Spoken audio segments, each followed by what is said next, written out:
we're ready to get started. All right.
Good evening, everyone. We'll go ahead and call to order the Little Haiti Revitalization Trust monthly board meeting. Today is Tuesday, November 18th, and it is 6:07 p.m.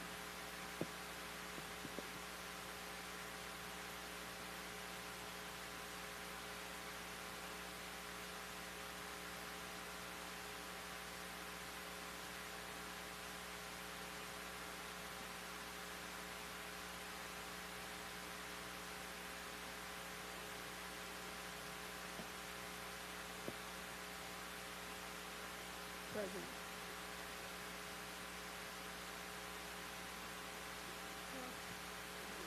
Here. Present.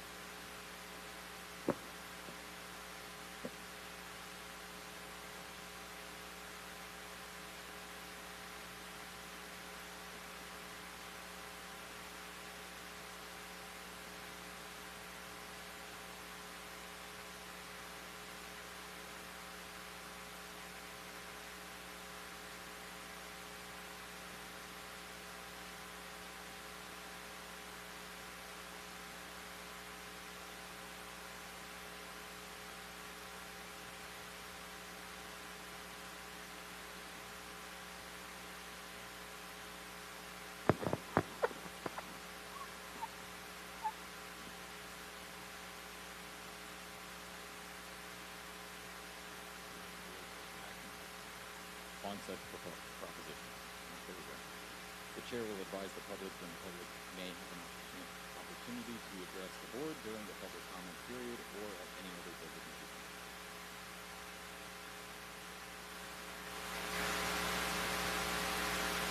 Okay, we'll go ahead and open it up for public comment. You can go ahead and just step up to the podium, just state your name and your address, please. Every person will have up to 2 minutes for any public comment.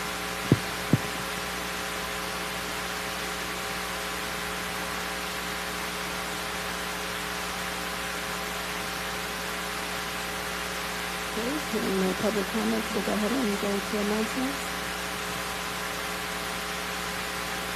Go for announcements.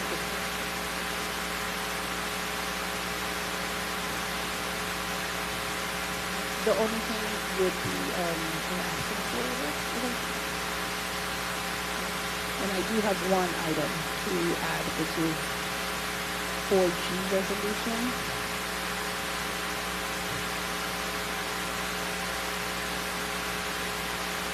It would be for the trust to work with the City of Miami Venture Program.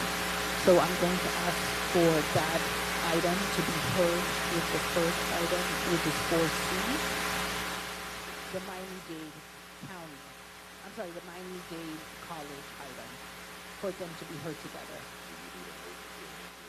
Yes. All those in favor? Motion passes. Now are we going to do them for your absent waiver? So we need an active waiver for our Vice Chair, Ashley People. All those in favor? So we'll go ahead and, any other announcements? No. Well, we do have a presentation before we go to the resolution. Yeah, We yeah, have we're gonna go to city environment. presentation, okay. For City of Miami Police Department quarterly report? No? Invite the police All right, officers to come.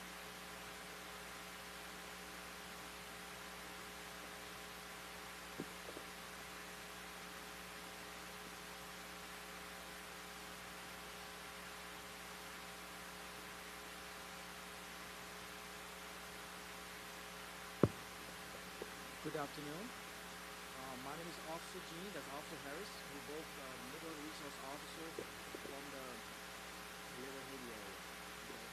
So we are going to the data this morning from the third to the fourth quarter. The crimes also still declining, and we're talking about pretty much all crimes. But what we do see is a transition from violent crime to more toward poverty crime, okay, which is crime of opportunity, which is nationwide. We're talking about theft from vehicles, all kind of theft. All right. So that's why that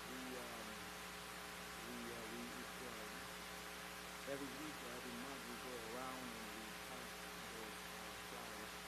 We all take a look. It's pretty much explaining everybody, every citizen of Little Haiti to don't leave your vehicle open because at night we still have cops are going around trying to steal everything. Okay, and something else that we did observe is e-bikes and bicycles. And once in a time we did our analysis and we did a brainstorming on that situation. We counteract the situation and now we're getting some action. Okay, so basically each time that me and my partner we review an offset which is very Haiti. We review other reports and pretty much we see what's going on, increase in areas need more police presence. That's pretty much what we do. So any questions? You say e-bikes, are you talking, is it theft of e-bikes or? Yes, that's correct. Okay, okay, I didn't know, I was like, Yeah, it's e-bikes has got a new criminal code. for some reason it was package theft, not so long ago. We work on it and we have a lot of arrests and also we put investigation to the firm so they understand right now not go around and just killing people's lives. Now for some reason they're going to e-bikes. And what we did right now, we get each time we have one e-bike stolen, we go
gonna go when we get to the resolution.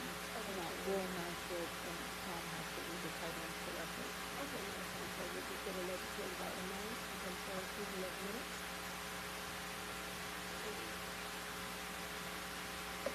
Second. All those in favor? We go to 4C, resolution 2025-315, Miami-Dade College, which will be in conjunction of resolution 4G. I'm sorry, it's a four, which is the resolution 2025-019. I'm sorry. It's what? 2020. So I'm gonna request to remove the 2015, the 2025-015 Miami-Dade College and to replace it with the resolution 2025-020 in which that title the package that you can take out in the back of your binder. 4G? So it's 4G. Okay, for the record, a resolution of the Little Haiti Revitalization Trust pursuant to Section 18-112 of the Code of the City of Miami, Florida, as amended, authorizing the President/CEO to negotiate and execute an agreement in a form acceptable to the General Counsel with the City of Miami, Florida for workforce training, scholarships, and tuition sponsorship for eligible Little Haiti residents enrolled in continuing education programs through the Venture Miami Scholarship Program in an amount not to exceed $200,000, allocating the funding amount from account number 10491-899000 for this purpose. Further authorizing the President/CEO to negotiate and execute all other documents deemed necessary for said purpose, including amendments, renewals, and extensions, all in forms acceptable to the General Counsel, subject to the availability of funds and prior budgetary approvals at the time of need and in compliance with all applicable laws, rules, and regulations, including but not limited to the City Code, and providing for an effective date. Thank you. And I'd like to introduce the City Finance Director of Economic Development, Kate Carswell, who will be making a presentation. All right. Thank you very much, Madam Chair, Board members. Keith Carswell, Director for the Department of Economic Innovation Development. And a bull. I see a fellow bull up here. My classmate, actually.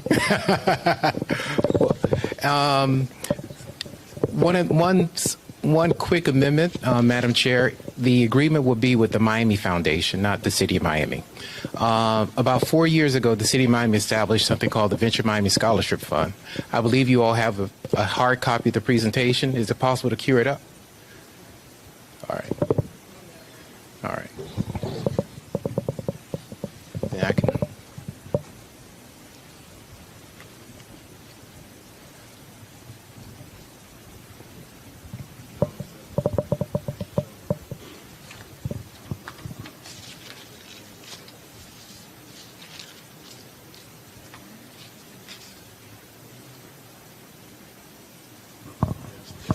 Here we go. All right. For Miami, for our residents. Next. So initially this started it's a collaboration with the City of Miami, the Miami Foundation, as well as participating schools to foster equitable growth and future-ready careers for all residents to build a diverse workforce. Next. Resolution 220281 was an initial $500,000 investment. Since that time, we've raised about $2.1 million. We've awarded 88 scholarships. Our key partner is the Miami Foundation, which is actually the custodian of the funds over at the Miami Foundation. Next. The Venture Miami Scholarship Program was initially designed to provide support for graduates of high school pursuing STEM careers. And it really, with the genesis behind that was that, as you know, City of Miami is in the midst of a tech and innovation transformation. And one of the things that we didn't want to do, particularly being a resident from this area, is see people left behind with the tech movement. Next. Our participating schools, just about every college university in the area. We have Barry University. We just brought in St. Thomas University. We have Miami-Dade College. We have Florida Memorial University. Next. As I mentioned, St. Thomas, University of Miami, as well as Nova Southern University. They provide, through the fund, we cover gap tuition costs for STEM careers. Not just any type of career, but it's more STEM related. Next. In expanding the program, because oftentimes when we talk about tech and innovation, and we talk about AI, we talk about data centers, but there's actually a shortage of electricians, shortage of HVAC technicians. People don't talk about that, even elevator technicians. And so we expanded the program to include the trades. Next. So I'm happy to report that we picked up all 7 technical colleges of Miami-Dade County Public Schools, which includes D.A. Dorsey, which includes Baker Aviation, which includes Lindsay Hopkins, also Creative Hub, which provides AI and digital marketing. Next. We have Miami Lakes Technical School, we have Robert Morgan, the whole 9 yards. Next. So there are certifications that are offered through those schools in construction, HVAC technician, plumbing, things of that nature. We've also are working with the FIU Small Business Development Center, because oftentimes we find people that are going through the program, there's an interest in starting their own business. And so we're going to do a little mini workshop after the graduates complete their courses about starting a business. There's also healthcare, phlebotomy is a big thing. We recently partnered the Lindsay Hopkins with the Cleveland Clinic, and they're going to do some internships, and actually we have a meeting the next 2 weeks with Publix, because they're interested in some interns for their pharmacy department. And then technology, as I mentioned, which is very growing. And next, AI, digital marketing, graphic design. These are other opportunities where you don't need a 4-year degree or a 2-year degree. I take a little pain with this, being a father with kids, 2 boys that, you know, how we grew up, you have to go to college and university, but in this economy nowadays, you don't have to necessarily in order to have a meaningful career. And in fact, the company that we partnered with, someone went through their program after 4 months, they were hired making $95,000, working for a cosmetic company doing AI marketing, digital marketing. It is a new economy. It is a new thing. A program like this is built to help residents take advantage of these opportunities. Next. So the proposal to the Little Haiti Revitalization Trust, because as I indicated, we have $2.1 million over at the Miami Foundation, and that covers half the cost of the tuition program. And what I'm proposing is that the Little Haiti Trust set aside $200,000 that would be matched dollar by dollar through the Miami Foundation for the Little Haiti Revitalization Trust. So in other words, your $200,000 investment is actually a $400,000 investment to award scholarships for folks that are in your targeted areas to take advantage of all the programs and initiatives through our partner schools. So if someone wants to learn, go through a trade and learn phlebotomy, if someone wants to be an HVAC technician, if someone wants to be an electrician, if someone wants to do airframe mechanics over at Baker Aviation, those costs are covered through the program, which are fund matching the gap. So it's actually 100% free for the residents. I'll entertain any questions. The full list was provided to you today. Yeah, that's just partial list. That is through the 7 technical colleges of Miami-Dade County Public Schools. Also, that does not include the programs through, what are offered through Lindsay Hopkins, what are offered through Baker Aviation. So that's just a sampling. And again, I think that the menu and the offering is pretty comprehensive.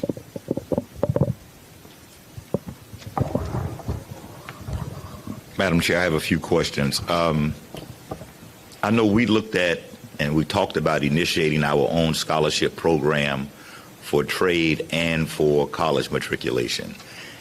What was the budget that we had for that? So we've looked at 2 different items. One is the college/trade school scholarship that's given directly to the student. We allocated $100,000 to provide scholarships in the amount of $2,500, and that to revisit it once those funds are exhausted. The second program that we looked at, which is the resolution of Miami-Dade College, we're looking to allocate $140,000 so that we could provide the HVAC, electrical, and plumbing at Miami-Dade College. As it relates to what we've received so far on the college application process, how many students have we looked at thus far? We've received 5 students, some of which are still in school, so they're not eligible because you have to be a graduate. I think with 2 of them.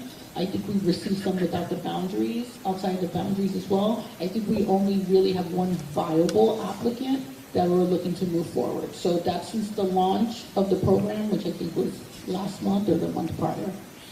Now, when we also spoke about, I think, both of these programs, there was conversation about CLOTA doing this with us 50-50. Where are we with that?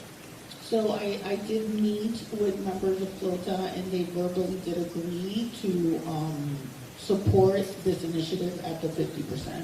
We do have members here tonight. I don't know if they would like to make a statement in support of the program. I'm just trying to figure out the whole financing way that we do this. I need to know. Understood. And I just, because now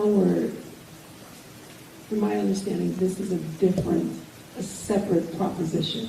Correct. In addition to the current that was on the agenda, which was Miami-Dade College for the 140. Yeah, we're taking that off, I think. Yes. Yeah. Right. Well, the board would have to vote to withdraw the Miami-Dade College motion because it was brought at the last meeting and Correct. it was deferred. So we would have to remove it, and then we will replace that, so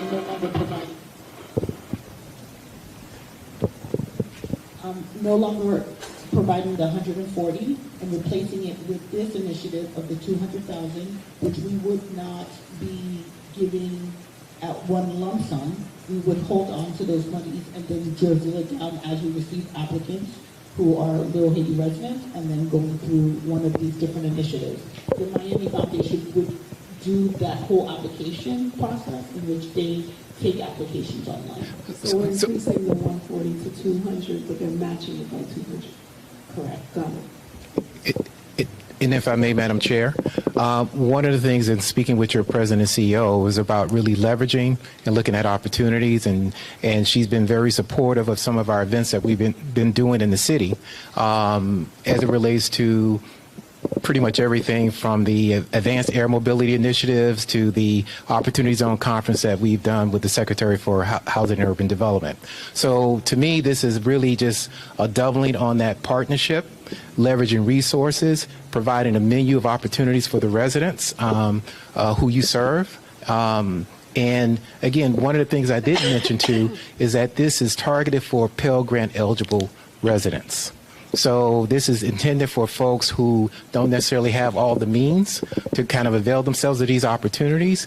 And then one of the things that we talked about also is actually having our educational partners come here and do a workshop or presenting to the residents about what the program offerings are, because we want to get the word out. Because again, I want to get the word out. I want to spend the money, so to speak, for worthy cause and initiatives. And so that's why I'm here.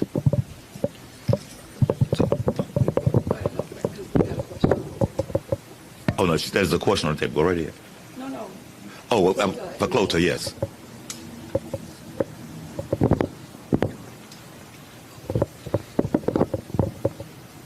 Good evening, members of the board. Good evening, everyone.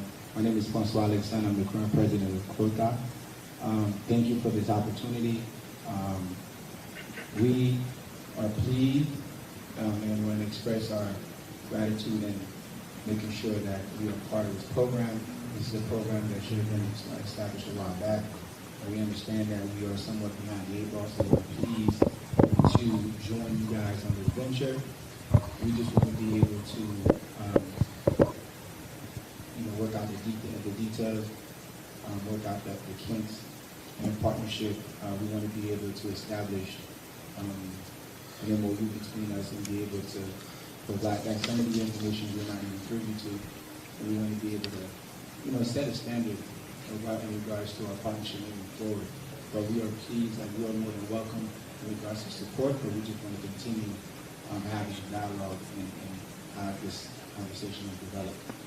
So let me ask the question. Is it possible that you all can also schedule a meeting to meet with their board with this information? Because what I would probably be inclined to do, I know we had an item on for 135 and some change, and we looked at that as being a 50-50 partnership. Obviously, I would love to make a motion at some point to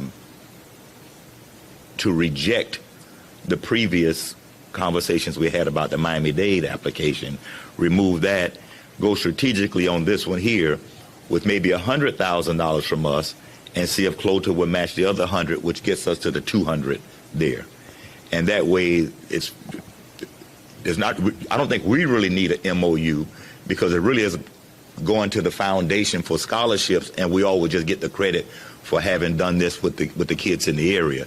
So maybe that's an opportunity that you guys can coordinate something and have that meeting with their board as someone who's interested in these kids getting this viable training as well. Yeah, and just for clarity, the portion that, so the Miami, the foundation actually is a custodian of the funds. So, and there is a review process for applicants that when they apply. And so, for example, right now we just opened up a cohort for the Creative Hub. And so they're taking applications now. It's open up on the foundation's portal, and they're going to review, and we're going to screen the applicants to make sure that they're eligible. So that was another thing that I think the president and CEO was, liked, because we basically do all the vetting through them. And then if someone is eligible for the program, then the Miami Foundation will write a check for half the cost to the schools that have been vetted and part of the program.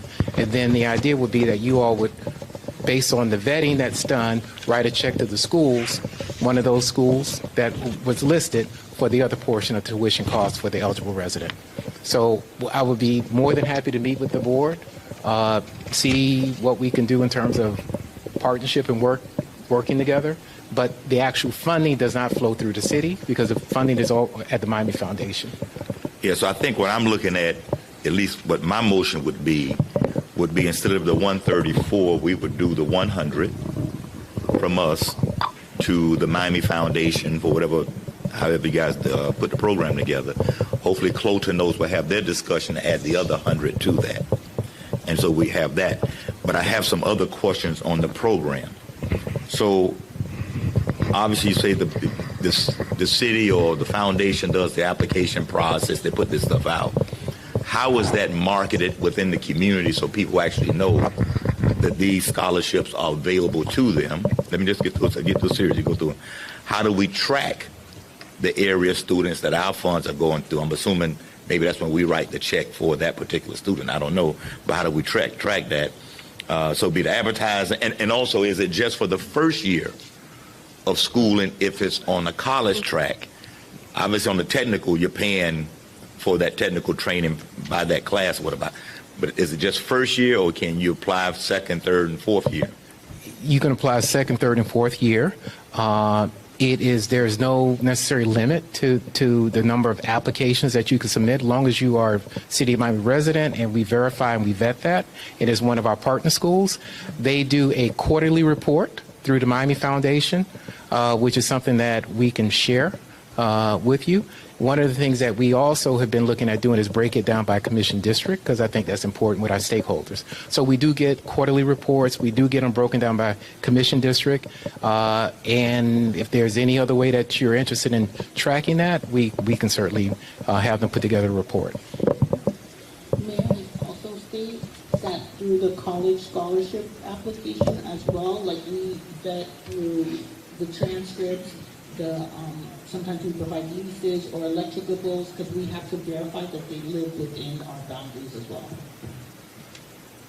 So our question is, I know the ask is $200,000. We're going to figure out the portion that the trust will provide, and you guys are going to match that. Will that potential $400,000 be specifically allocated to the residents of Little Haiti going into any one of these programs? Yes, but now the only limitation is that we primarily focus on STEM careers or high wage, high earning jobs. So for example, and there's a list. So for example, HVAC technicians, electricians, those type of jobs that provide above living wages, those are ones that we've kind of focused on. Phlebotomy and stuff. So it's geared towards high wage, high earning careers. Understood, because I'm just trying to compare it to the potential resolution that we're gonna probably get rid of. It was only focused on those jobs for when in the area for electricians, things of that nature, but now this expands it. Because we weren't in that previous resolution, we were not expanding it to AI, phlebotomy, all of those other things. So now it gives the residents, it's not just, isolating them. While we know there is a deficiency in those skill set for the community, at least it expands for others who still want to participate in this program. And one of the things that I've talked, we're in early stages. We're actually applying for an EDA grant to create an innovation district just a little north of here that will encompass Little River and the Little Magic City Innovation District. A good portion of that is going to be around workforce, and it's going to align with our Venture Miami Scholarship Program.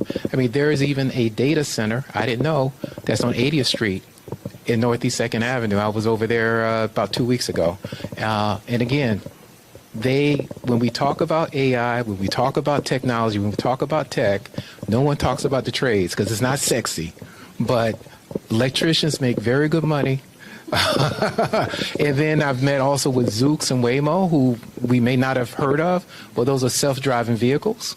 And Zoox, if you see these cars, the Toyota Highlanders driving around slowly, but they want to be operational first quarter of next year. And so my question always, when I meet with folks like that is, okay, you need a talent pipeline. What are you going to need? They're going to need people from detailing to people working on these self-driving, this technology. And so a program like this is preparing, I think, folks for those future-ready jobs. So I'm passionate about it. Hi, good evening. I have a couple of questions too, Mr. Cartolo.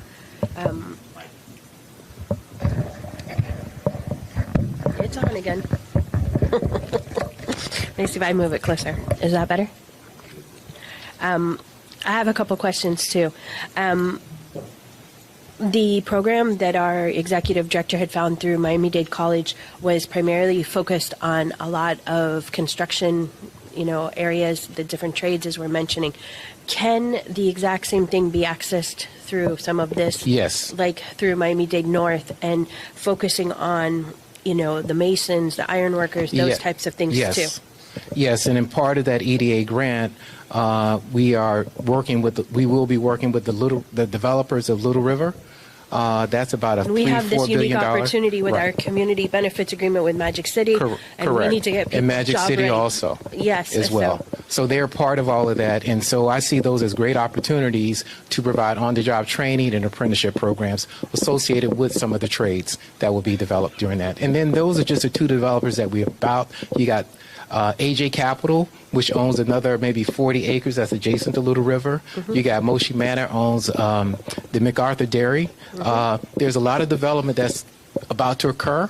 The two projects that I mentioned between Little River and Magic City, that's about $7 billion worth of development and alone. Don't forget the just one just south of us too, the East Side Ridge project. So there's quite a bit of development that is coming, and having people ready to accept these jobs is really paramount at this point. Agreed. There should be no one that is not job ready in this area. Agreed. Is there assistance to apply for these programs?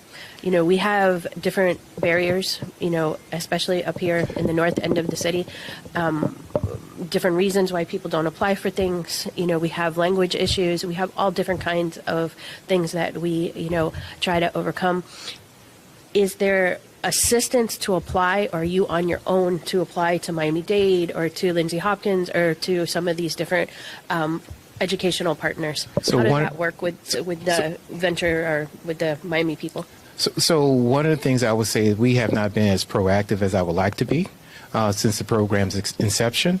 One of the things in conversations with your president and CEO, she's kind of insisted that we do something like a town hall where we invite our educational partners out. Some of those courses, like I know through Creative Hub, some of them are taught in Creole. Haitian Creole. That was my next question. Are all yes. the classes taught in English, No. or is there opportunities for people to be taught in their languages? There's opportunities for people to be taught in their language. So, and Haitian Creole is one of them. Okay, thank you so Oh, much. Creole. Sorry, Creole.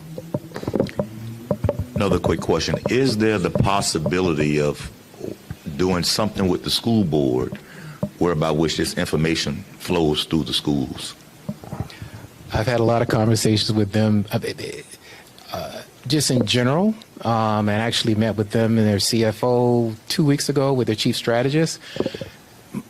I'm a product of Miami-Dade. We're products of Miami-Dade County Public Schools. What we've seen with this HOPE law with now, well, no, I don't want to get political. So, but all I'm just saying is I think that there are wonderful programs that have been done in our public schools.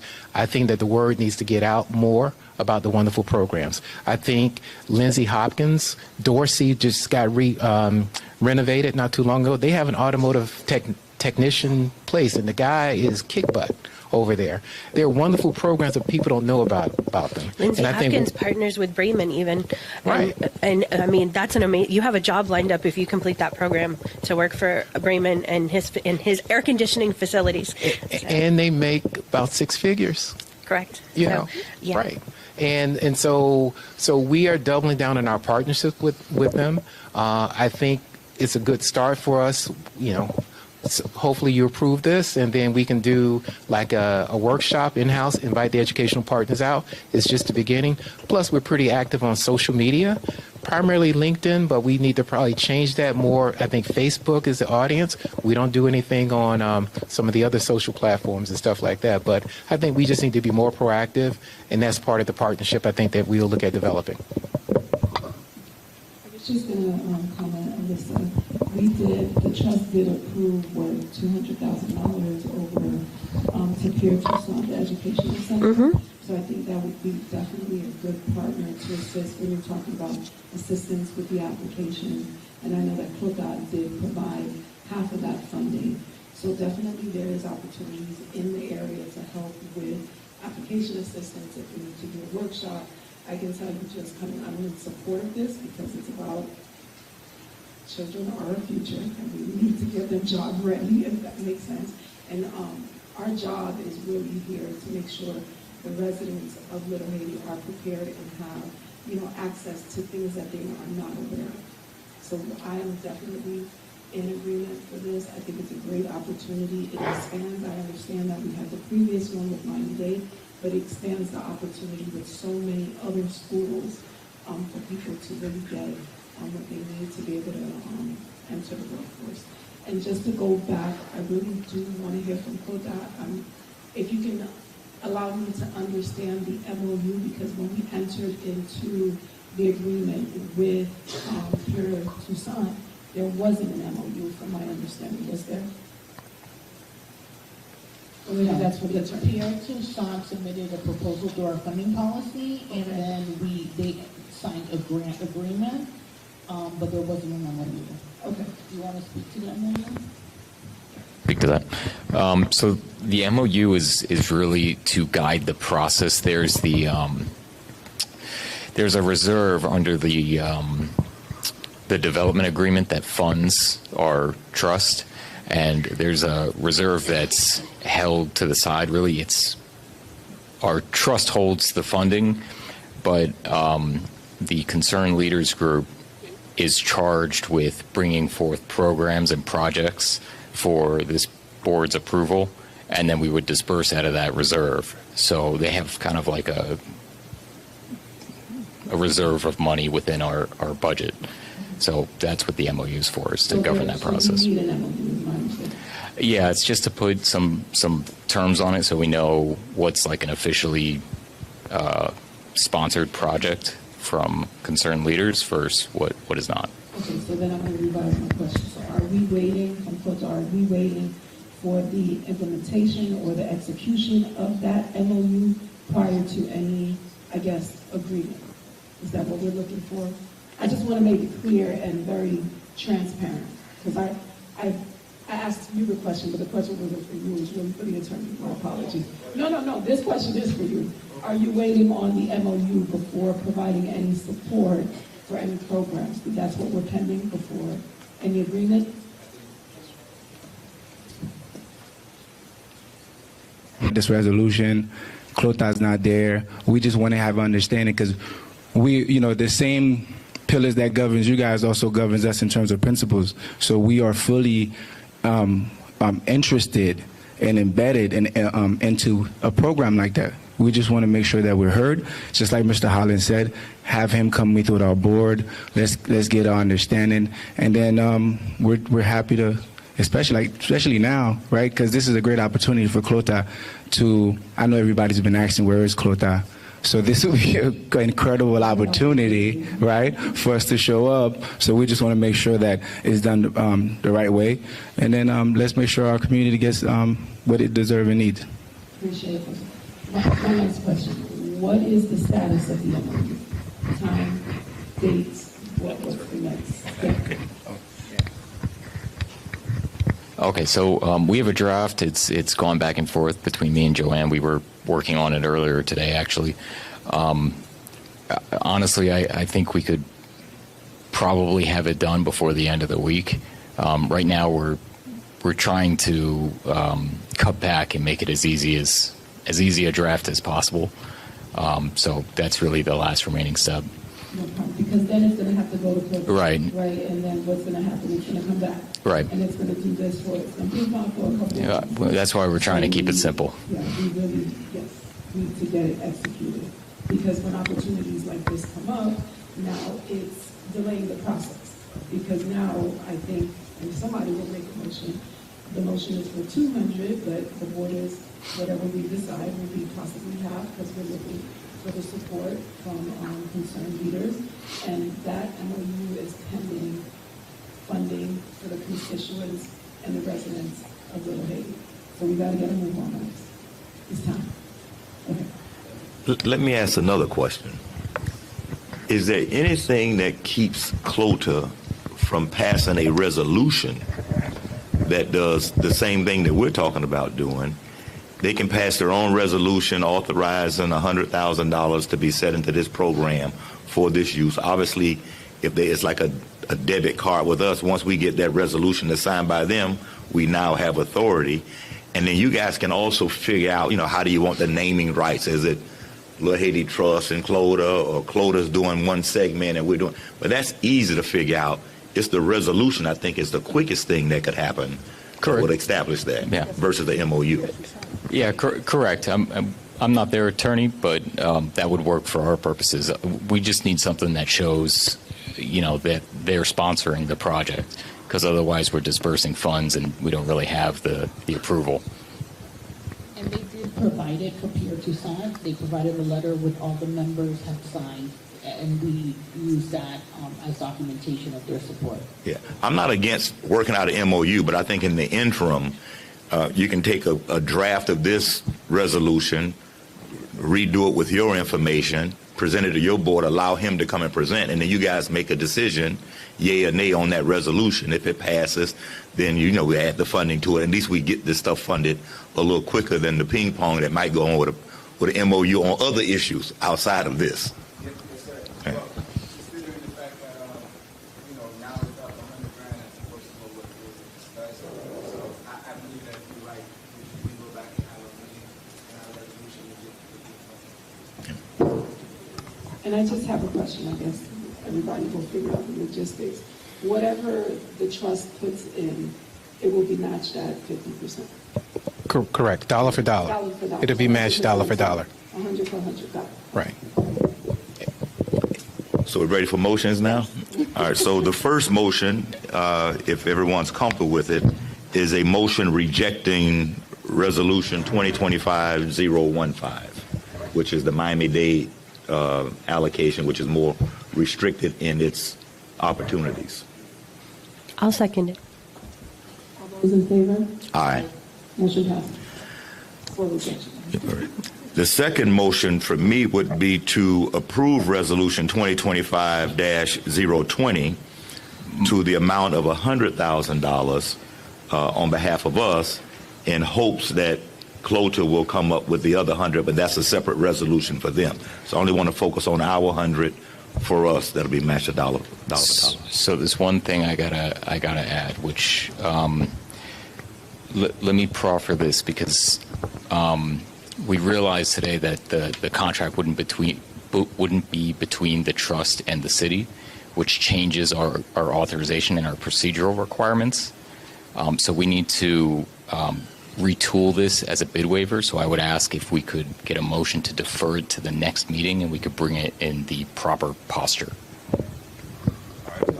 And to defer to the next meeting. Hopefully, Clota will have their meeting by then. You guys can coordinate, and everybody gets back on at the same time. Can I just clarify? When we talk about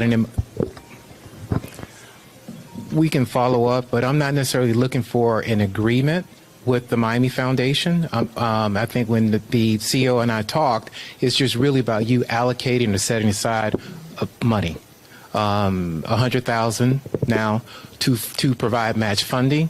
That would go to I'm not sure if you necessarily need an MOU with the Miami Foundation. So the way it works, right, is that Miami Foundation will be paying 50% to the school. We can then ask for an invoice to the trust in which we're making the payment to the school. So there's Correct. no financial interaction between us and the Miami Foundation. We're giving the monies to the school on a per student basis once we do the verification and the vetting process. Something time sensitive about tonight? When is the next meeting? We have a cohort that's open. We have a cohort that's open now for AI digital marketing. There may be some folks interested in that. The first class that will start on January 5th. And so that would be the only thing that I would say. You may miss that opportunity or that window of opportunity. Because one of the things I would like to do is maybe have one of those community meetings within the next week or so we can get the word out about that. So that would be the time sensitive for me. Well, maybe the motion should be the motion to approve the $100,000 for this, subject to the attorney getting back with the requisite documentation. If we could defer, just because we've now had like 3 different postures of it. I'd love to take some time and fully understand the program so that I can bring it Motion to and get it defer. approved properly. Say self-executive motion. Motion All to right. defer. We'll work. Really motion to make sure we come back next month with signed, sealed, delivered. Like whatever we're gonna do, we know next month. Because we're missing a cohort. So our residents are missing that opportunity. I just want to keep it up. But I know we have to. No, understood. So In the meantime, we will iron out the MOU. We will get whatever deliverables that Clota would like to be involved and make sure that that's done properly as well. And then we will also iron out the process in clear steps as far as the payments. And so that is provided to you as well. So I'll second it, but I want to just add one thing, if that's okay, Chair. I forgot about our partners across the street here, and it was really good what you said. So I would just like to add when we come back next month, so we are kind of, behind the 8 ball, like Francois said, and we've been working on this for quite some time. If we could get all the partners here as well, if we could have a conversation with them, if they can assist with applications or, guiding people, if we could get everybody lined up and get all our partners on the same page, I'm okay with, with what Mr. Holland proffered. I think it just makes sense because if they're wanting to do a town hall or All a that. community meeting in Agreed. our area, it would make sense to invite Agreed. people to sign it. It just makes sense. Yeah, I'm fine with that, just adding that, and I'll second it in for deferral. It's been moved and seconded. All those in favor? All those in favor? Aye. Aye. Thank you. Motion passes. Thank you. Thank you. Okay, we're moving to Resolution 2025-018. Hit 116.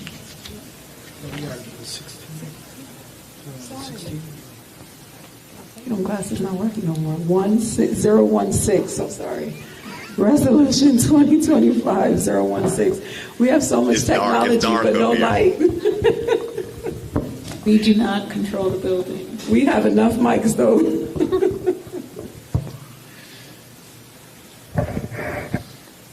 This item was presented at the last board meeting. In order to be able, it's a repair and recertification program for nonprofit organizations, and we're requesting a fund in total of 150, with each applicant can apply for a maximum of $50,000. It was deferred last month to get additional information about the potential of number of entities that would be able to apply for the program. So I have been working to try to capture that information from the city, but it's been difficult. There's different business types as far as places of assembly, a religious facility, but there really isn't a way for us to determine from for-profit and nonprofit.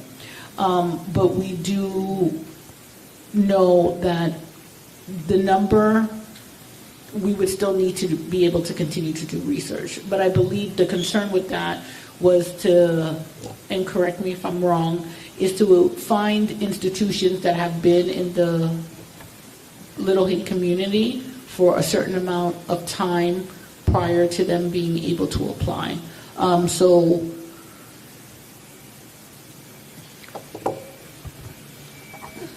I'm going to let Robert continue that thought process.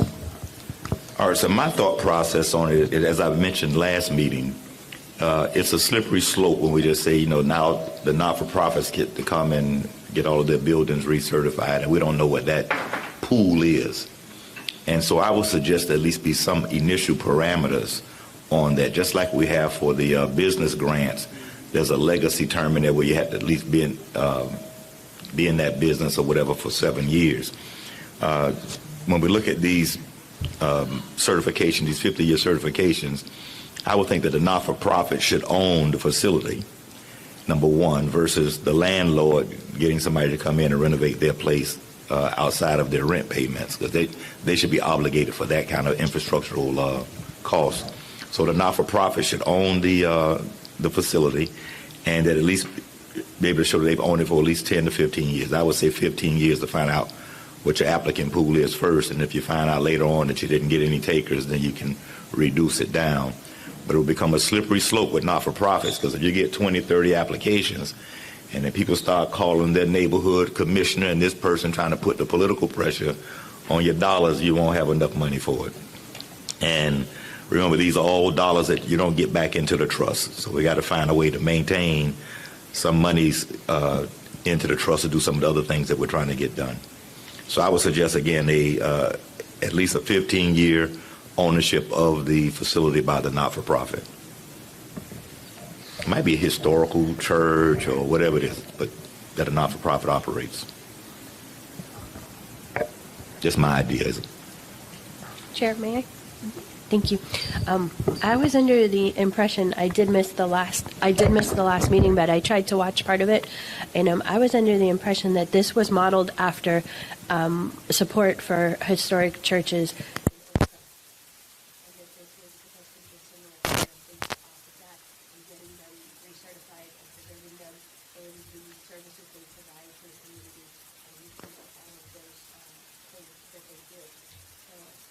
I'm struggling a little bit with opening this up to just not-for-profit. I was honestly under the impression that this was more for religious institutions, and that it was providing a service to the community, that they had long-standing history, that there was more, that this was more defined, I guess, is what I initially understood. I can take that one because I think this came up at the last time we discussed it. And I apologize, I'm a little bit behind the curve. No, I it's- wasn't here, I thought, so thank you. No, it's okay. So you can't restrict the qualification requirements to churches because you're taking a stance with the basis of religion. So that's why it's open up to, really we use the term eleemosynary, which is charitable. So it's seemingly any not-for-profit that provides a charitable purpose. So that's really the And conflict. this is the same that what was previously used in the city? Yeah. Okay, thank But you. it's got the same sort of. Language, okay. And doesn't it talk about it had to be, I guess, just is it the entity or the organization has to be in existence for 50 years? This right here. The structure. Structure, Thank yes. you. So the structure could have been used for something else. But this is the 40, 50-year recertification. You got if the building is over a certain age, then it becomes 50. But if it is not yet 40 years, when you reach 40 years, you got to cross that bridge first. And that's every 10 years after that. Got it. Okay.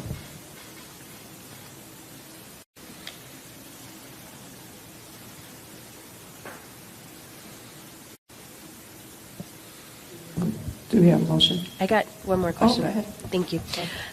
How do we determine, are we going to allow these applicants to, I guess, get a initial engineering report, electrician, come out? How are we going to figure out what the cost of the work is going to be without some backup, I guess? Do we want them to come with, a 40, 50-year recertification report, and then, are they coming with a bid from a contractor? How are we going to determine that they meet the financial criteria that was spelled out in here? So utilizing the exact same program guidelines that the city currently utilizes. And to answer your question, yes, included in your packet, it says that a recertification report, if it has been completed with the property, a copy must be provided at the time of submission of the application. So there's a list of documents that must be provided, and it states that the city or the trust would make these payments directly to the applicant's selected licensed contractors, directly to the architect or engineer that complies with the recertification report. So are we then paying for the recertification report? They get it done, and are they paying for it? Are we paying for it? I guess the devil's in the details, I guess, is what I'm getting at. And this can be quite costly. I mean, this can get up into the thousands of dollars before that they even get a report in hand. And they're to engage a contractor, put together a bid. I mean, this becomes quite involved. So if this is a church that's seeking funding or a non-profit, somebody that's providing, charitable services, I guess I'm just kind of understanding, how this works out. Are we paying for the restoration drawings? I mean, all of that kind of comes into play. So these program dollars would be used towards the hard costs needed for them to be able to comply. So they would need to be able to get those reports, which are considered like soft costs, prior to being able to submit to the application. That's the first thing. The second thing is that each organization would be capped at a maximum of $50,000. So if they have work that's above that number, they would not be eligible for this program. And it's written in the program guidelines. I guess who's processing, I think Alyssa's question, who is processing the applications? Would it be the trust or somebody? Since what I'm hearing is there's already a program set up in another part under the city with So we would have to process because that program ran out of funding and is no longer available at the city. So we would have to, we would just have to review the information that's provided which we're currently doing on similar projects for for the small business grant when they're doing facades, and we've created a whole process in which we're working with licensed contractors now and paying the funding directly to them. So we're currently doing that through the small business grant applications where they're doing commercial facade projects. We have some that are using those dollars to do necessary repairs to their buildings, in addition to any facade work that's being done as well.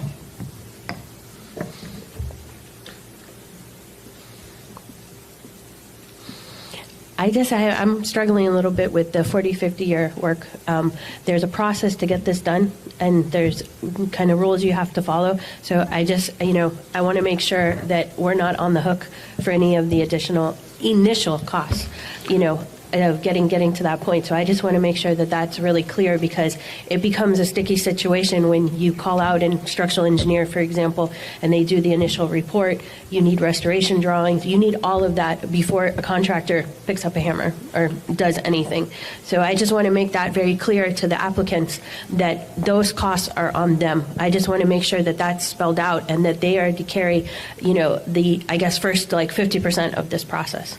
So other than that, I'm okay with this. I mean, especially for organizations that are providing services in the community, they can use all the help that they can get. But I just want, I don't want the trust to get caught between a rock and a hard place. And, I want to make sure that we're clear on, the specific, 40, 50-year recertification process and the upfront process and costs. So, go ahead. I was trying to think through this here. So, maybe if we looked at amending the item to approve it where you had to own the building for at least 15 years, so you at least know somebody's been stable in the community here. Number two, that the $50,000, up to $50,000 cannot be used for any soft costs, and they can only be used for the final 50. So let's say you have repairs that's going to run you 100 or 110. And we give you the 50, but you can't get the building certified because you don't have the rest of the money to complete it. We should do the final leg of their overall estimate so that we know when we finish, it is done. So those might be some friendly amendments to digest. Absolutely. Thank you. Could we add also what Alyssa talked about? Well, the soft cost, which would be not providing funding for the actual report. Okay.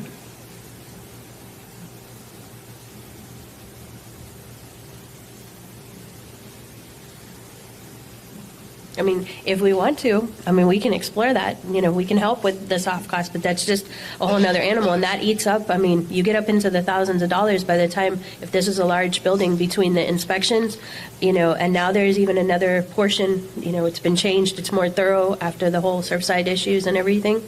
So, if we want to include for plans and, all of that kind of stuff, I'm open to that. I just want to make it clear what it is that we're paying for.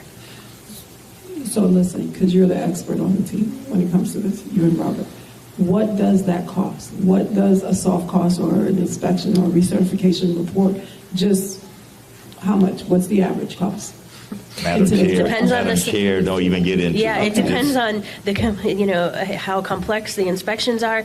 You need a structural engineer, a geothermal inspection, an electrical engineer. It depends on if you have a parking lot and parking lot lighting. Okay.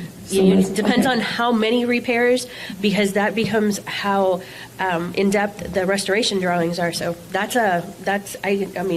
So no one can get, none of these entities can get more than $50,000. We've established that, right? Correct. And then we're going to 15-year ownership, so that kind of gives some more parameters.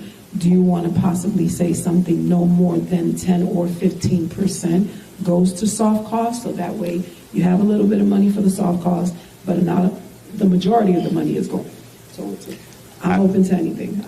I would keep it at hard costs, okay. The final 15-year ownership. Is that the motion on the table? That's the motion. Okay. I'm fine with that. I just want to be clear. I just don't want to, it gets sticky and it's a quite complex process, so I just want to be very upfront with what we're committing to. So I have a question. So if they can't afford the soft cost, then therefore they wouldn't be able to qualify? Exactly. Yeah, it's quite complex. We've experienced a lot of work that is done without permits, and there's code violations, and most of the problems that come with these reports, that's how they get to such larger numbers. So once we start down that path, it couldn't even not be, we've had homes that are not even worth repairing and should be demolished. So I think for us, continuing with doing just the hard cost versus soft cost continues to put us along that path. Restate the motion. The motion is to approve the item, subject to the not-for-profit owning the facility for at least 15 years, that the $50,000 can only be used towards hard costs, and it's the final $50,000 of the project. I'll second it. All those in favor? Aye. Motion passes.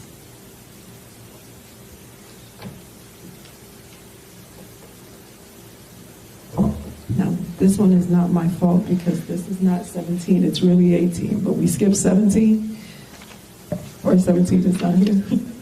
I wonder what happened. Oh, so it is Oh, is it? 17. Huh? Oh, it passed already last week, okay. 18, okay. Yeah. Resolution 2025-018, Haitian American CDC. So the Haitian American CDC is here. I'm going to invite them up. They have a presentation. They previously came in front of the board last year. They've also met individually with their affordable housing project. And so I'm going to introduce Jean Belizaire, who is going to do the presentation. I believe it's queued up behind you.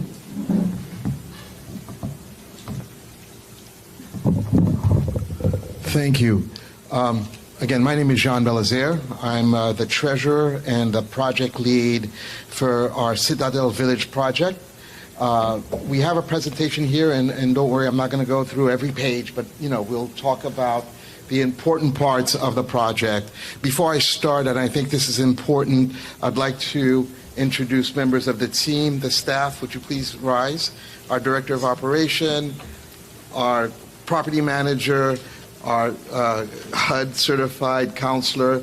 I could have sworn I saw Pastor Jacques here. And this is important because they've been serving the community as Little Haiti Housing for over 30 years.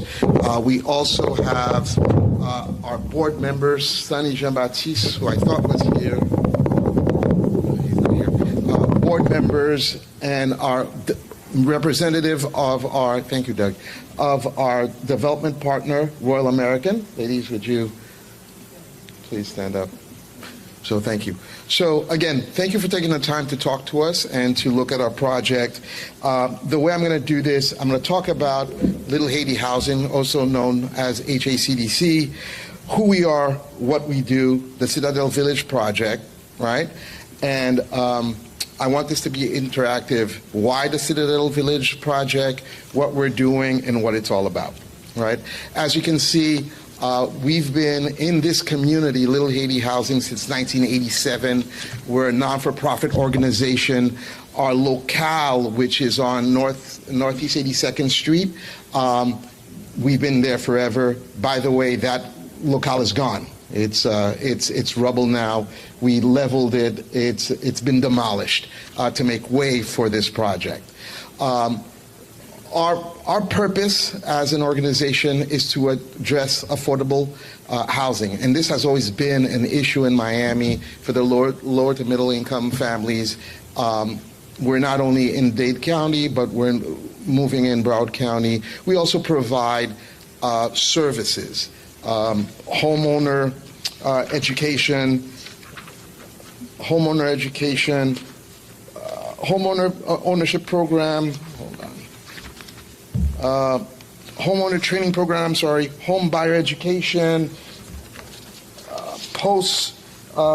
post-housing counseling, pre-purchase housing counseling, post-housing counseling. We do everything that has to do with home ownership through HUD-certified counselors in multiple languages, English, Haitian Creole, and Spanish. Next slide, please. This is our vision statement. Again, we're a not-for-profit organization, and our goal, again, is to provide decent, affordable housing and educational opportunities for the folks in this community. Next, please. All right. Citadel Village. This program is more than brick and mortar. It's a platform for upward mobility. Why do we call it that? Housing is one of the most expensive things in this county in South Florida. Actually, in the nation, it ranks up there. We believe with this project, we will provide families, individuals, an opportunity to save, to have affordable housing so they can spend money on different things, that they can use that savings and still live in the community to move upward and have disposable income for different things.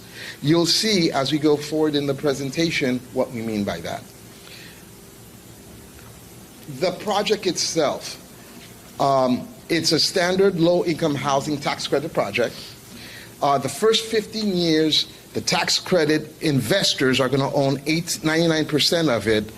HACDC and Royal American, our development product, are going to own 0.01% of that, of the ownership. Once it's done, the affordability period is over, we will own, HACDC, 100% of the building. All loans, the repayments, all the loans on the project are going to be paid from rental income.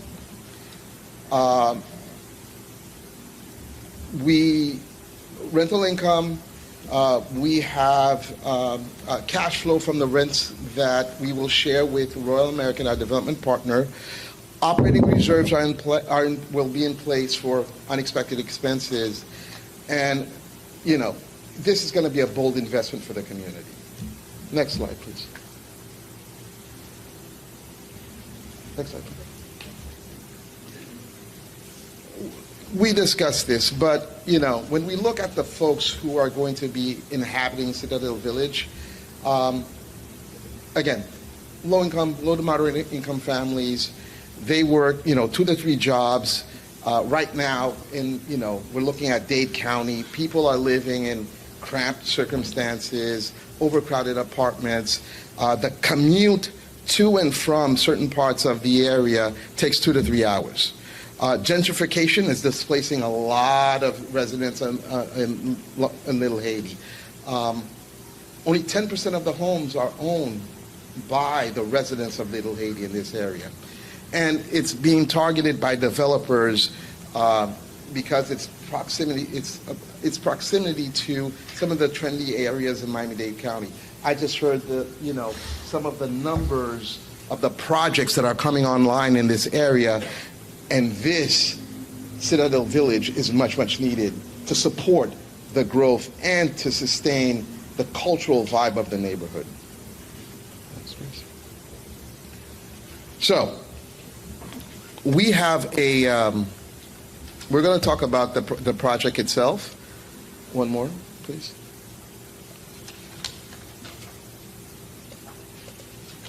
Move. Hold there. One of the things I want to bring up about our past and our home ownership programs, we've helped over 300 families buy homes, their first homes. We've secured over $38 million in affordable financing to support these programs. $28 million is subsidized housing over the 30-year period that we've been doing business. We have a 0% of all our 300 clients who we help buy their first homes, 0, not one, have defaulted or has gone into foreclosure on their loans. So we have experience, we know how to service the community, and again, if there's a project that meets the requirement of the trust, this is it. Next, please. Next. So these are all the services we do right here. So Citadel Village is going to be a 10-story mixed-use affordable housing with commercial and office space. The project cost is $52 million. We're asking the trust for $1 million loan to support the development. Why? This will allow us to support and maintain the affordability of the project. The terms that we're asking for is, and I'm going to be doing this throughout the whole life cycle of construction in the project, it's inexpensive money. Inexpensive money, cheap. It's the loans for $1 million. What we're asking. We're asking to mirror the same terms of the county surtax loan program. So, $52 million. You guys are lending us. It's not a gift. It's not a grant. You're lending $1 million to the project. That will again continue to ensure the affordability of the project. We're also asking for a $300,000 grant. One of the things that happened with this project, as you can see, our facilities on 82nd Street, where the project is going up, that was our office. That was our office. We lost that office. Now we're paying rent. We used to generate income from that building. We lost that income. So during this 2-year project, this construction project, we're basically going to be in the hole for about $7,000 to $8,000 a month in lost income and in expenses that we have to pay during the construction. So again, this is important for us to maintain our services, to continue supporting the community, and to ensure the affordability. So what we're proposing is a structured loan under the county surtax loan to mirror it, 1% annual interest-only payments with which cash flows allows, and a 15-year term. Again, the purpose is to provide high-quality rentals for families earning as low as 30% AMI and a permanent home for HACDC. The building is a Class 5 pedestrian style with 3 levels of structured parking. So every apartment in the building will have a parking space. It's going to be LEED certified, targeted silver. Its sustainable features are energy efficient, water reuse infrastructure, optimized site planning. Code compliance, it's fully compliant, trust me. We've been going through hell with this. It's fully compliant with local building codes and structural standards. Next slide, please. So here's an overview of the project itself. 96 units, 54 one-bedroom apartments. The average size is 658 square feet, 36 two-bedroom apartments at 913 square feet, and 6 three-bedroom apartments. The monthly target rates, and this is the important part, a one-bedroom is $658. Now you can't even rent somebody's bedroom in Little Haiti for that price. A two-bedroom is $913, and a three-bedroom is $1,183. We have 5 mobility impaired units and 2 visually impaired units, all ADA compliant. Apartment features, Energy Star rated appliances. So, again, we all know now electricity costs are rising. So again, Energy Star rated appliances, impact resistant windows. So again, keep the apartments cool in the summer, and warm in the cooler months. Walk-in closets, kitchen pantries, granite countertops, garbage disposal, ceiling fans. Again, we're building something decent and affordable and respectful for residents of the community. Next slide, please. We also have commercial and community spaces. Ground level, 1,400 square feet retail space for local mom and pop tenants. Candidly, I'm hoping that the trust would be our tenant. You'll have lights. I mean, you'll have technology, but you'll have lights for your reading. Little Haiti Housing, will have 3,300 square feet of office space. We have amenities, mailroom package, laundry room, top room, teenage game rooms for exercise room, club room. Again, a vibrant community for for residents of Little Haiti housing. Like we said earlier, we'll have 96 parking spaces, EV charging stations, bicycle racks. Again, it's a pedestal style supporting the 10-star building. So the building will be on top of the parking garage. And here are the budget, the costs.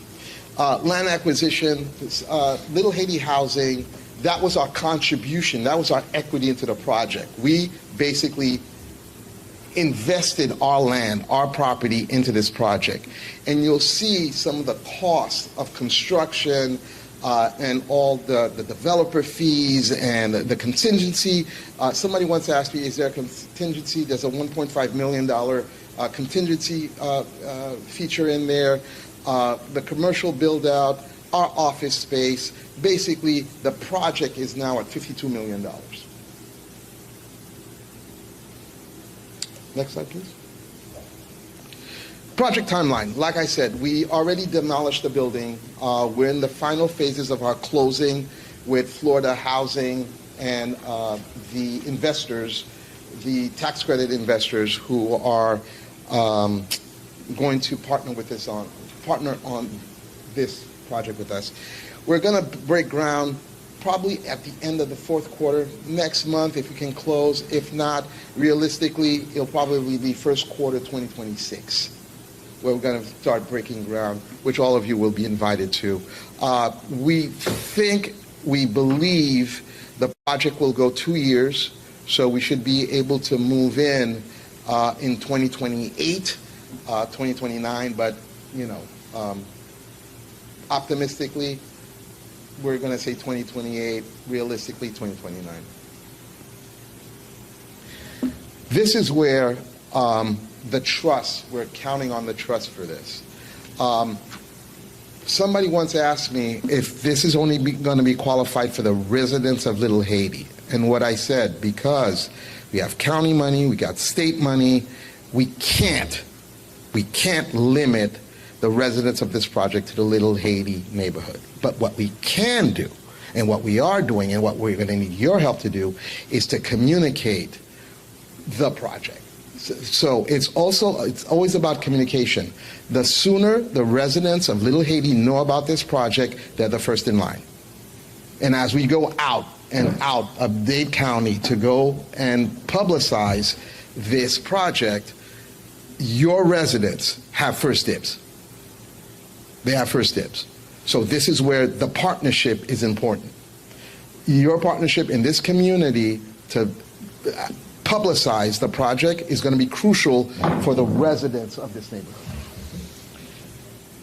We're going to have a job fair for skilled workers for the construction project. We're going to need labor and trades. So again, we're going to need you to help us with that. Host it here, host it on site, but a job fair to assist with skilled workers. Participation in the groundbreaking ceremonies, and again, we will honor the trust for helping us with this project. This is an important project for the community in terms of jobs, housing, and if anything, the trust was built for a project like this. The residents need it. Oh, and one more thing. If you'll notice on the sketch, on the schematics of the building, we're going to have a little competition for artwork. There's a big mural. I think that's going to be fun to have local artists come and design the mural for the project. Is that the last slide? And as I mentioned, we have a track record of doing these type of things. We have a rental property in North Miami called Bell House. It's about 65 units, affordable. Villa Jardin 1, which is located in Miami, it had 13 affordable apartments for sale. We have Villa Jardin 2 right here on 78th Street, 6 two-bedroom townhouses that we put up for rent. L'Ouverture Project, which we're doing in conjunction with the South Florida Land Trust, which I think you all support. And again, 35 years of history of doing things in the community that gives us the credibility to launch this. and that's the building, and that mural is where we're going to put up the artwork that represents the community. It's a rendering. Any questions?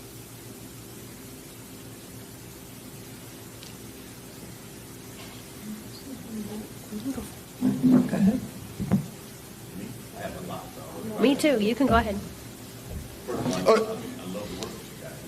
Thank you. One more thing. The questions, I came with different folks, so it depends on what the question would be. I'll point out. I Okay. appreciate it. Thank you. Go ahead, sir. All right, so I have a few questions. Do you already have the zoning in place? Yes. Any parking variances needed? Everything's been approved. We're within 2 weeks of having our building permits from the city. Mike, so it makes the record. You want to stand up here with him so you can make it on the mic? Yep. We're within 2 weeks of having the building permits from the city. So we've gone through zoning, planning, all of that's done. Planning. Okay, as it relates to the, you say you can't say that the residents will just come from the Little Haiti area, which I understand, but you can do some pre-marketing with information within the community. This is what, yes. What are you guys going to do the pre-market? I know you say, well, we can do. What are you going to do to pre-market? No, going to the local churches, working with, local churches, local events, presentations like this. The job fair is one of the things that will highlight the project. But again, Haitian radio, some of the marketing. Yeah. I would love at some point you guys give us some sort of marketing plan so we can at least see it. It's not subject to this, but so we kind of at least absolutely can complement some of that. Ma'am, if you want to come up to the mic, I see your hand raised, but we need it on the mic. To the mic. Oh. I thought she was with them. No. Okay. You want me to answer that question? Yes, go ahead and answer. Real quick. Like I said, we have it's a $52 million project.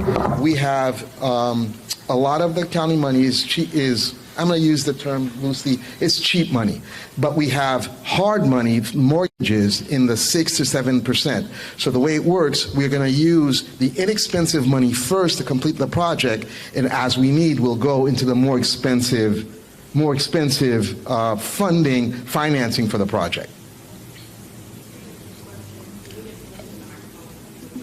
Yes, sir. No, we're not Only doing it. question from the public until we at least finish the question from the board, and if the board at that time would like to reopen public comment, then they will. Okay. All right. Next question. You spoke about job fairs for employment and for contractors.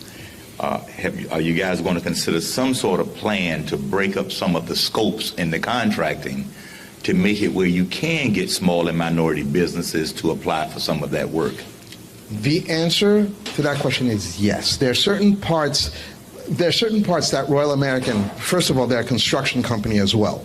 And there are certain parts of that construction that they already told us, you know what, because of our experience with certain things like foundation work, but like interior, stuff like that, yes, they'll break them out. Windows, doors, these are some of the things that, will be separated and bidded out to contractors in the neighborhood, because one of the things that I, as the project lead, demanded is that we at least attempt and get local contractors and tradesmen to work on some of these jobs. Sheetrack, plumbing, some of the trades, but some of the trades that we can get locally and source it that way. So the answer is yes. But I'll make this statement since your co-developer is here with you.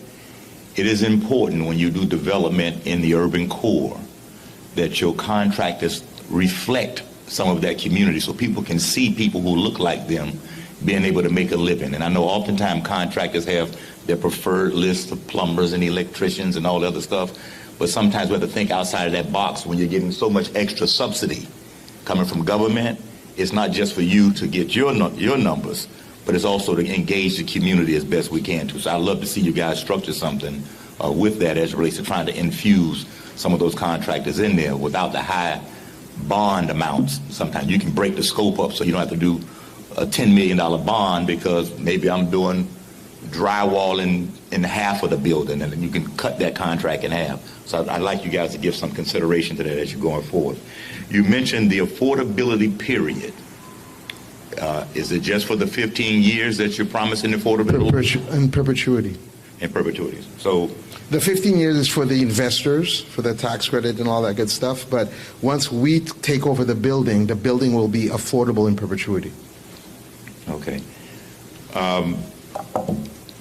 I'd like to see if you can get something to the director as we go forward, some sort of maintenance agreement or covenant. Oftentimes buildings go in and they look great day one. The landscaping is there, the grass is green, the trees are growing, and by year 6 or 7, it's like New Jack City. And so I want to make sure that if we're putting all this subsidy in these projects, that there's some sort of maintenance covenant that requires you to paint a facility and remove graffiti if it's on the wall. If the grass or the shrubbery dies, you replace it. So start giving some consideration to that, because that becomes important in the community, because when people see beauty, they have a different respect for their community. And I recognize you'll have tenants sometimes who don't contribute to that, which lends me to my next phase, that you have some sort of provisions in place that removes derelict tenants. And if any tenant is convicted of a felony after they move there, that be grounds for termination of their tenancy. Not before, but if you commit something after you've been there, then that's grounds to have your lease terminated. Give some consideration to that. I don't think we should restrict people from getting in there now, but you ought to be able to come in there and be compliant and make sure you build a community when you're in there. If I may, Royal American is also going to be the property manager on the property. And could you come up? And one of the things, and they'll talk about quickly, that'll answer a lot of questions, of their experience with property management and some of the issues that you're bringing up right now. Good evening, everyone. We're very excited to be part of this project. And I also wanted to mention, I would love to invite you all. We also own and manage Villa Patricia apartment community, which is on the corner of 79th Street, Northeast 2nd, which my offices are located there as well. So we have several developments in the area, and they're beautiful. You know, we keep up with the maintenance and the housekeeping of all of our communities. So Royal American has been grounded in management for over 50 years, okay? Our RAD and RAC development teams, a little bit past 40-ish years have been doing this. They've built over 130 multifamily communities in those years. So we're definitely rooted in Miami. Out of 3 satellite offices, the Miami Royal American satellite office is right here in Little Haiti, okay? Basically, you know, I had some notes for us here. We manage over 300 communities, 30,000 units, and we have experience with market rates all the way to HUD, low-income housing tax credits, and supportive housing.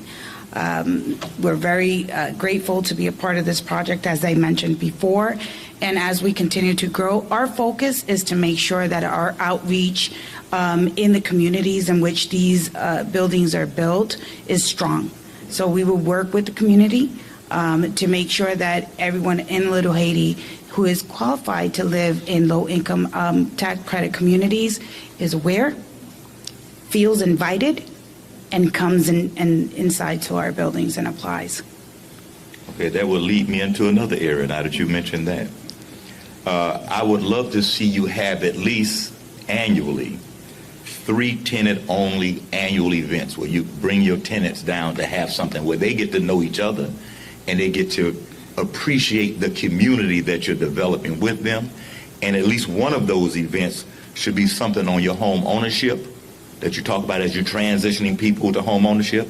I know you hate to get rid of good tenants, but if you advise them on how they can do better, I think it benefits all of us in the community.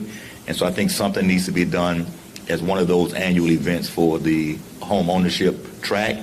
and you mentioned that something in your proposal that talks about, I think it's $50 towards a savings, $50 a month. Does that go into a trust under each tenant's name, or just goes into the operating fund, and when they decide to access it, you guys give it to them at that point? How does that work?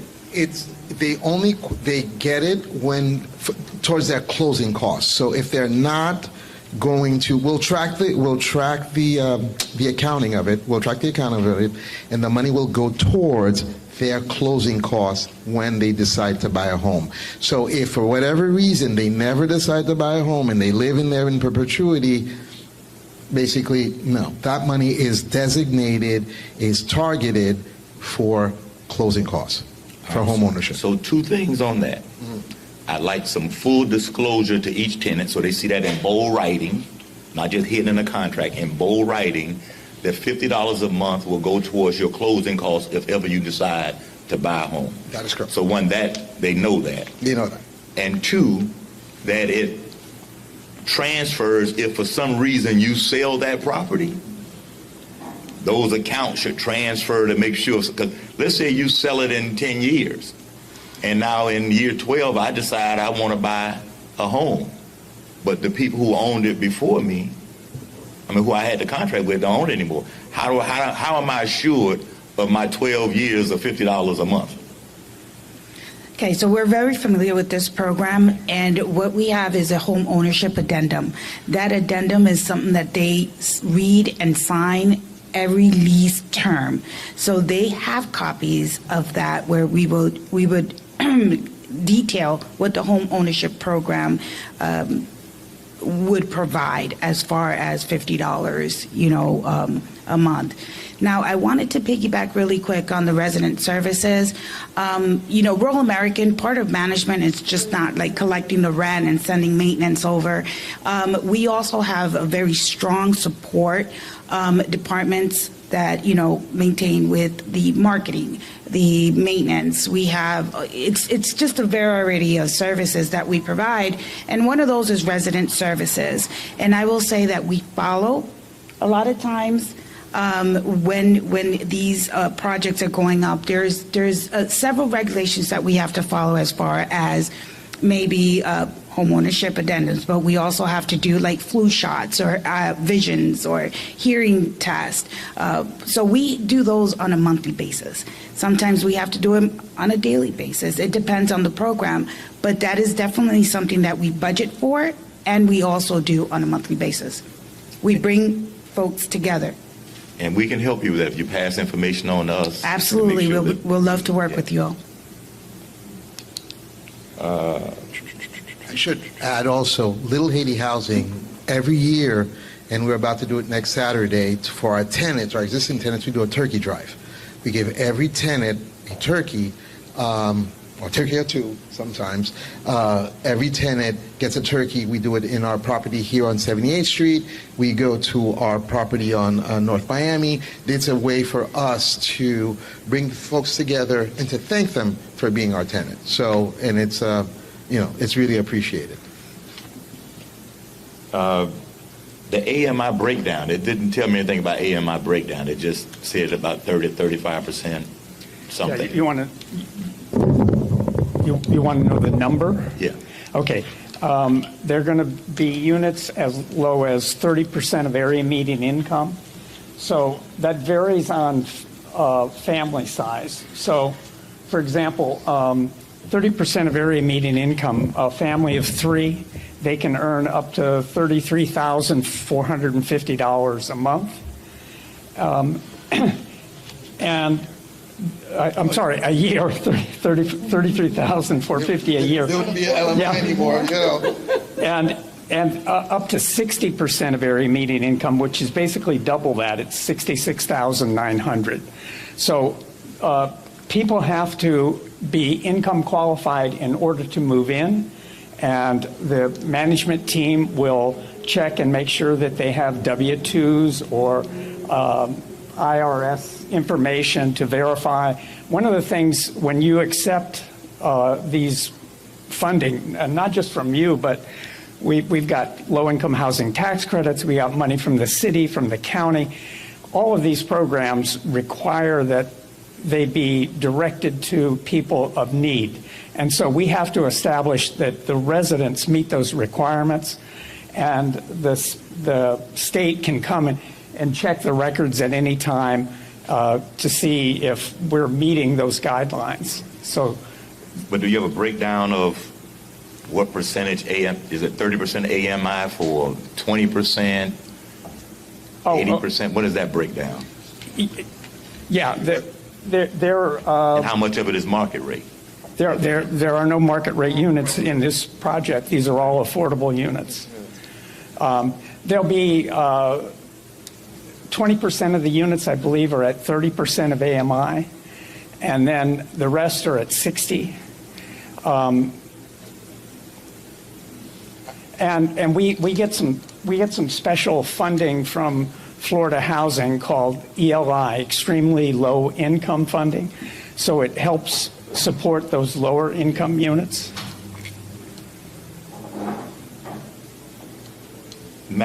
Don't leave. Madam Director, before you leave, are there any architectural standards that we have through the FIU study that we paid for that we need to be expressing upon this group that if they have the ability to accommodate something? Is there anything in there? So I actually got a call today from the planning department, in which they have the ordinance that start to drizzle down on the language, which is what we've been waiting for, to have parameters. The only other thing that we looked at for the South Florida Community Land Trust, they already had their facade that kind of already included something, but we don't have a language defined yet. That's what we're still waiting for planning. So I would say that I'm hoping at the next board meeting, planning and zoning would be here with that necessary language that we could then incorporate into something like this. Okay. Before I get into what my recommendation, I will let everybody else ask some questions, but my only other thing is that if we do get to a point of supporting it, that there be, and I talked about this on some other properties or projects, some sort of bronze plaque or something on the building that speaks to us having participated in the funding. Absolutely. So as people see as they come in and out of this facility. Yeah, in the lobby. Yeah. Lobby on the front of the building, doesn't matter. Absolutely. I'll turn it over to others. So I just wanted to go through, I've been taking a list of your notes because I don't know if that would be your motion. Like, you have marketing plan, utilizing the minority business, the maintenance covenant, the derelict tenant covenant, the 3 annual resident events, and now you're talking about the plaque. No derelict tenant covenant. I just want them to have something in place to deal with derelict tenants. No, trust me, But I think you can just have that there and then listen to other board members and see what ideas they have. Okay, thank you. So I have a couple questions as well. I'd like to understand what the original cost of the project was before that it was value engineered. I read that it was value engineered, and I think that this gentleman here let me know by email a while back that it did go through a value engineering process. Yeah, from the very beginning, we've been value engineering this project from the beginning because we have struggled to meet the budget. This project started 8 years ago, and at that point, we were at about half of the construction costs that we are at today, literally. And and it's value engineering is an appropriate thing to look at. And basically what it means is you're going to look at materials, labor, to see that you're getting good value and a decent price for the materials and labor. And one of the things that Royal American brings, because they're a large development company, they have the ability to negotiate better deals with subcontractors to get lower rates because they have multiple projects that they can work on. I can't give you an exact number of how much was saved in that process. All I can tell you is every time we go out to look at any of the disciplines, any of the materials. We get 3 bids, competitive bids on all of the stuff that goes into the building. I mean, the whole point of this is to try to keep our costs down. So I guess what I'm trying to understand is what the process was. For example, was there suggestions made on how to lower the cost of the parking garage, for example? Is this garage mechanically ventilated? What is the screening on the garage? I mean, all of these are City of Miami requirements. Parking garages need to be screened. What is the openings? Can you, go without mechanical ventilation? Well, you can look at our plans if you'd like. Mm-hmm. This building is reviewed by city, state, county. There's lots of ways that you can do things. I completely understand. It'll meet building code. It'll meet the South Florida building code. It'll meet the city's, code requirements. It'll meet, Miami 21. So that's all fine and well. But what I'm trying to understand is, for example, you guys have chosen to try to go and be LEED Silver designated. That is a heavy bar. That is a high bar to meet. And so that's a requirement of Florida Housing if you're going to accept their tax credits. You have to get a high level investment.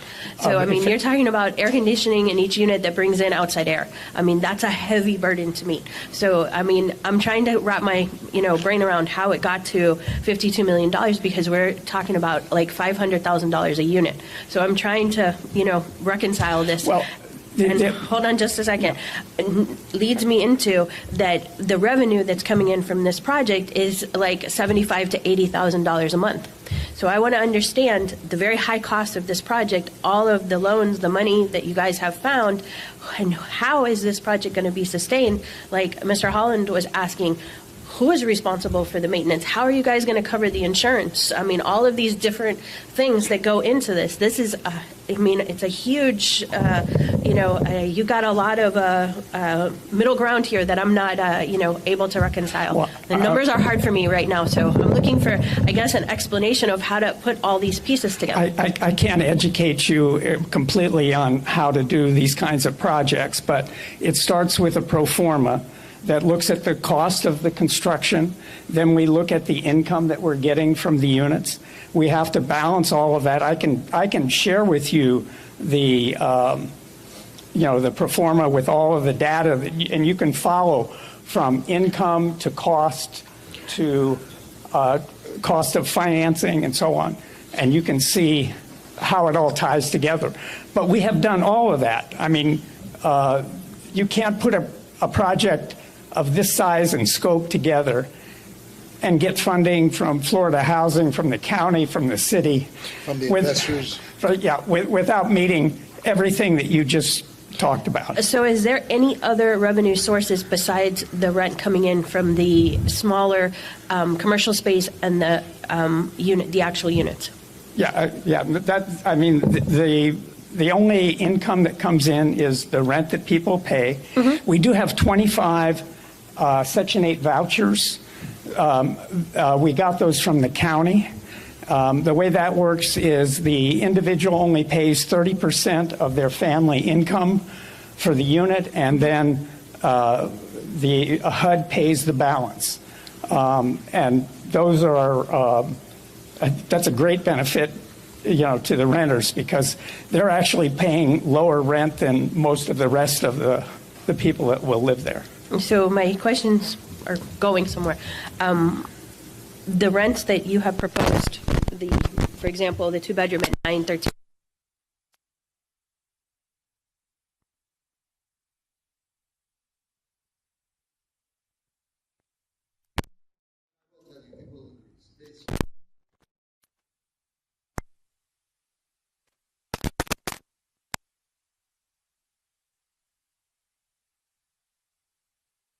Like this every year, mm-hmm. and it tells you what the income levels are. Mm-hmm. It tells you what the rents can be. So we have to meet those. We're not allowed to charge more. What they do is they adjust them for cost of living, increases, inflation, that kind of thing. But we have no control over that. That is all done at the federal level and then passed down to Florida Housing, and we have to meet those guidelines. We also have to meet their guidelines. You ask about how do we maintain the building. We have to have a reserve fund. Every piece of rent that's paid, a portion of that goes into reserves so that you can maintain the building, you can paint the building every 6 or 8 years, you can resurface the parking, you can make sure that things are kept up. These tax credit projects are nationwide, are the best managed and closely watched financial projects. You know, the old style of public housing went away 30 years ago. These are owned privately. And because they're owned privately and we have to meet these standards, people, you know, the idea of maintaining them is very important to us, the investors. We want to continue to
So these are the type of things that we promote, we encourage, we send. So to answer your question, through the programs, through the incentive program, to the financial incentive program for you to move out.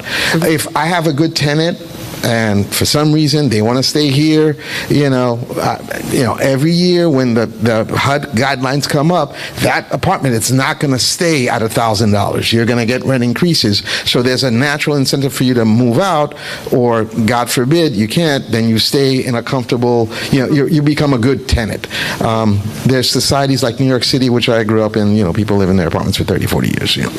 Generations. And I'm sure you feel it's secret to keep this, but Yes. Thank you. The land that you are building on, that was your previous office space. Did you own that land? Do you own Yes. that land? Yes. So you're being reimbursed for your Correct. put-in of the land through Correct. this process? The land was appraised at over about $3.8 million. We're contributing, we're getting back 1.5. So we've invested basically $2.4 million, if my math is right, $2.4 million into the project through our land acquisition. Okay. I think that's all I have, all that I went through. I have some other questions about the other financial ask, but we'll save those for when we talk about that. Okay. And I would like to understand if you guys can provide a set of drawings like that you've submitted to the city. That would be wonderful for me to be able to have a look at them. We can. I don't know if you really want them. I mean, there's a way to load them to her. I mean, they're drawings. I mean, if you want them. Well, I don't need like landscape and, that kind of stuff. I mean, I don't need like all the accessory drawings. I'm looking for maybe like, structure, things like that, maybe I spot something or, maybe I can make a suggestion or just to kind of understand how you got to this point. Okay. We'll ask the architect. Yeah, that's no problem. I can send you the full set of architectural drawings. That's no problem. That's no problem. All right. Thank you. Can I send them through? Of course. Your director. Okay. Yeah. Madam Chair? I have no questions. Any other questions from the board? I have a few more. Please. Based on your drawings, and I know most of the units have the living spaces are small, will your building have balconies? Will it have balcony, or is this just a rendition? Because balcony gives you a sense of a greater space that you can open a door. Not every apartment will have a balcony. You know what percentage? I can get that answer for you. Because there was a safety issue associated with that as well, with the balconies. Is there balconies other than what's on here, on the other side? I guess that's the north side, on the back Correct. side of the building? Because Correct. there's 16 here.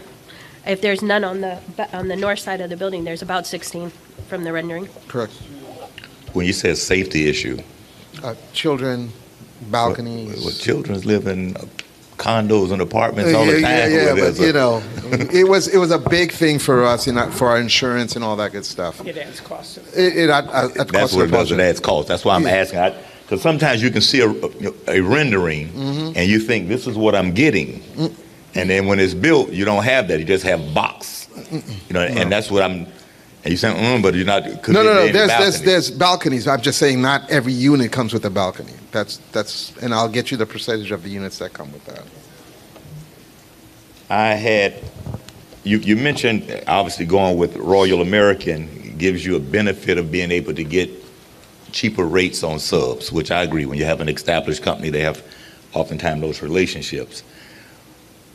But this has to be one of the highest developer fees I think I've seen. You had over 10% on a developer fee. If the project is $52 million and you're getting a 5.8 developer's fee, that's in excess of 10%. That's pretty high. And go ahead. The developer fee is defined by the tax credit. It's limited. Actually, you're allowed on this project to have a developer fee of up to 18% of hard costs. You have to back out the land and so on. But again, these deals are done all the time, and they tell us what the developer fee can be, what the contractor fee can be. So they tell you the range. They don't tell you what it will be. They tell you the range. They tell you how. They tell you even defer it sometimes. So they tell you the maximum. And we have more than half of our developer fee deferred on this project. In fact, it's more like about 70% of it is deferred. Doesn't mean you don't get it at the end of the day. It's just deferred to in 20 years. Yeah. So I don't know if there's a motion on the item. If I had to give a motion on the item, it would be, what were some of those things that was mentioned, Madam Chair? I mean, Madam Director. I'll tell you if that's part of it or not. I have a marketing plan to the residents, minority businesses using for subcontractors, a maintenance covenant, an anti-derelict tenant covenant? No covenant for that, no covenant. Okay, No, no. we have for that. Yeah, Okay. that's part of the lease agreement. Lease agreements, okay. Then I have 3 annual resident events, a plaque at the location, and then the last thing I just have is to provide the architect's drawings to Alyssa. Yeah, And some balconies. balconies, Add balconies, the number of balconies. number of No, balconies. I need to know there's some balconies. Okay. Because I think they did answer about the tenant events, and you asked for 3 annual events. I'm assuming that's for an amendment. Specific topics for those 3 events, because if they're doing monthly events, they're doing 12 a year, do we want to say 3 or 3 events of? I just need one of them to be about housing each That's year. right. That's- At least one of them to be about housing. Okay, housing and So maybe home one ownership? annual housing event? Yeah, at least 3 annual. They say they do more than that. That's So at right, least yeah. one of those 3 annuals needs to be about home ownership. That's our bread and butter. Yeah. We do that every day. And so with that in mind, with those things, and unless there was some additional stuff, I would do the motion to, with the director's recommendation of 1 million,